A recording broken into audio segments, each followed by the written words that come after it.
Welcome back. Wow. To counter culture. I don't know that he hit the button and got it. He did. It's on record. Okay. You're there. I'm there. I am overzealous today. I am a bit grumpy, as you well know, today. So You didn't let her sleep in? I have. Oh, Ruth is going to... She had to go to school. She had to work so I could play. There you go. Controversy. Controversy abounds. Remember in that word that we can't say, but sounds like COVID?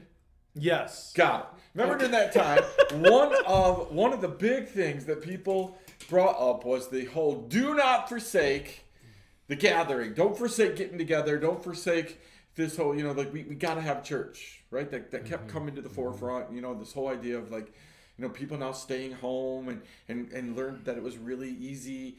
The pastors look better. They sound better when you can mute them and delete them and go away from them, right? So, but we really got on this. So there's a controversy that I have found myself in the middle of, and it made me so frustratalized that I mentioned it on Sunday, and I never do these things, right?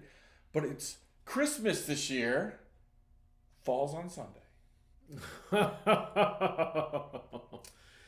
Indeed. It falls on Sunday, and I am over the top. Are you gonna have church on Christmas? I am over Day? the top on that question. I may very well yell on this counterculture. Okay, you can. That question has come up so many times. Pastor, are we gonna have church on Sunday? Andy, are you having church on Sunday? What are you gonna do? Are you going to church on Christmas? What about family? What about family? So just give me your preliminary take to see whether or not we yes, I would love to. or not. No, I am having church on Christmas Day. Why?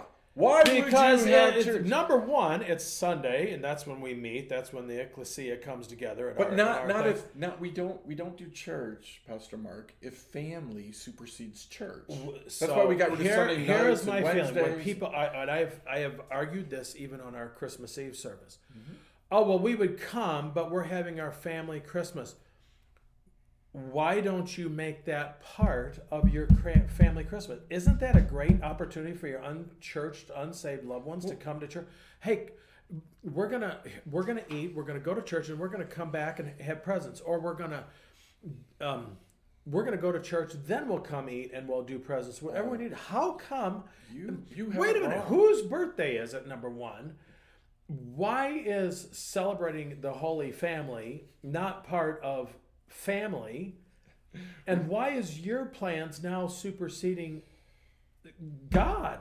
But that happens every Sunday, and you forget, because now we have sports competing, and I've had parents say to me, well, Pastor, if we don't take them to the game, then they don't get to play. Yeah. None of the parents like it. They said, then you guys take control. Mm-hmm. Tell the coach, look, our kids aren't playing on Sunday. Well, they won't get to play. You're darn right they won't, because I'm saying they won't get to play.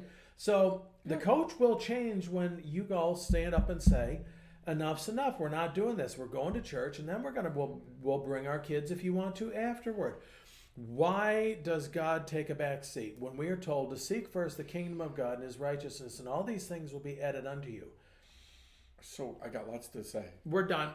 Close it. We're not done. We're not done. First of all, think back with me to this past Thanksgiving. I wasn't with you at Thanksgiving. You weren't. But do you know what happened across Western New York this Thanksgiving? Was that the snowstorm? No. Oh, what was that? There was a football game. Oh, yes. The Bills played football at 12:30.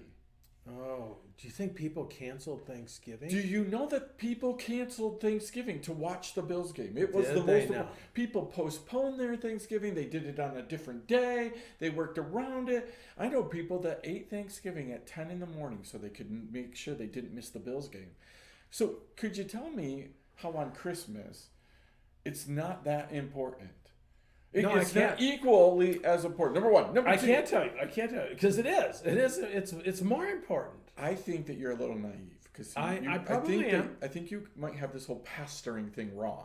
Okay. You see, it's your job. I want to be teachable. So right. Tell me what I'm doing wrong. It's your job. And stand in line. Your job to create such a service and go out of the way to get my loved ones saved.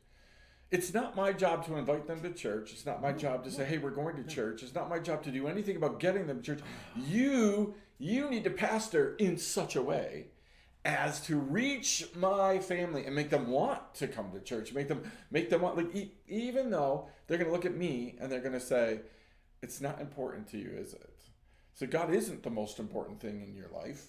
Family, traditions, those kind of things are the most important thing in your life. I agree with everything that you said in your monologue, right?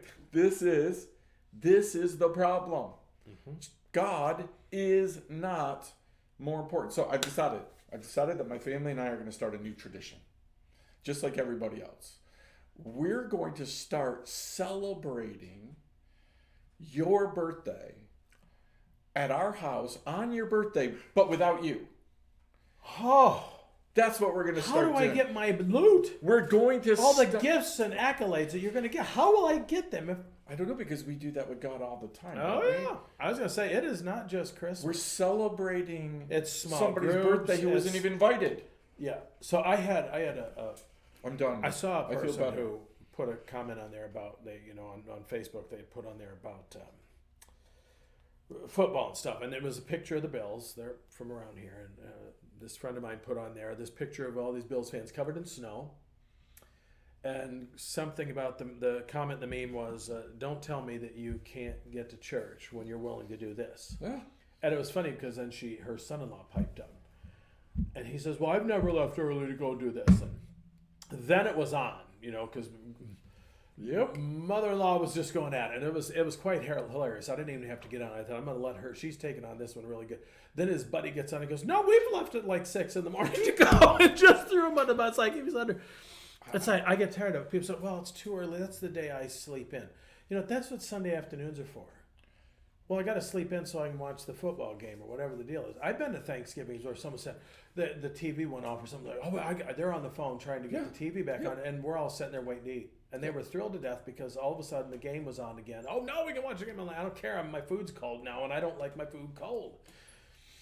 Imagine the message that is being sent to the God of this universe. Hey, I want you to protect this family. Yeah. I want you to provide for this family. We put you first, God. I want you to love on this family. But you know what? We don't want to love you. Yeah. But Pastor Mark, you don't have to be at church to worship. I can worship God out in the woods when I'm hunting. So how many Christmas traditions this year? How many Christmas mornings this year about those people who are going to skip church? How many of them are going to include some worship, music, reading some worship the Christmas prayer, story? It won't be some reading worship the reading, and a little maybe. Hey, here's what we're thankful for. We're just cynical, though. We're just cynical, and we don't understand. No, but because we're paid Christians. We're going to go to Christmas Eve and celebrate it then, or intend to, but not get there. But so we can do Sunday morning. Well, and here's the interesting thing is it's like, what a great joy to have Christmas Day on a Sunday. I mean, we typically don't have a Christmas Day service in my church. This year we do, and I'm like, so how cool? How cool is that? So let me ask you a question. If I were at my little church, if I were to implement a new tradition, we're going to start Christmas morning church, no matter what day it is. We're going to have a service. How well do you think that would go over? You wouldn't get attendance. Christmas Eve service is not a big thing in my church. It's starting to become one. I'm an old Catholic. Man, you went to church. I remember sitting next to my mom with my head on her shoulder, sleeping through midnight mass because we went to midnight mass. Yep. And Jesus was not put in the manger until Christmas Eve. And I do implement that one. I hold him hostage. So you were talking about that, and I love that. Yeah, I hold him hostage until Christmas Eve. And now my church they just let me do it. But. So, I think we could be done ranting. I feel much better. Well, but it's a good rant because people want God's blessing, but they don't want to bless God. Right. They don't want, or it's, I want to do this on my. I think God understands that family is important. Yes, He does. And why would you not? This is the question I don't understand. Why would you not want God to be part of your Christmas? It's His birthday. if you're asking your pastor, And I know it's not really his birthday, but that's what I'm recognizing. If you're asking your pastor in your church to pray for your family, Yeah. and you're not willing to tell them on Sunday, hey, let's go to church, Yeah. you might want to stop asking your pastor and your church. Yeah, exactly. To Because pray your for your family is apparently not important enough for you to say, hey, here's an There opportunity. you go. They're not the most important thing. No. Which is great because that follows up on a counterculture that I want to have next time. We'll see you next time, Counterculture. Grace and peace.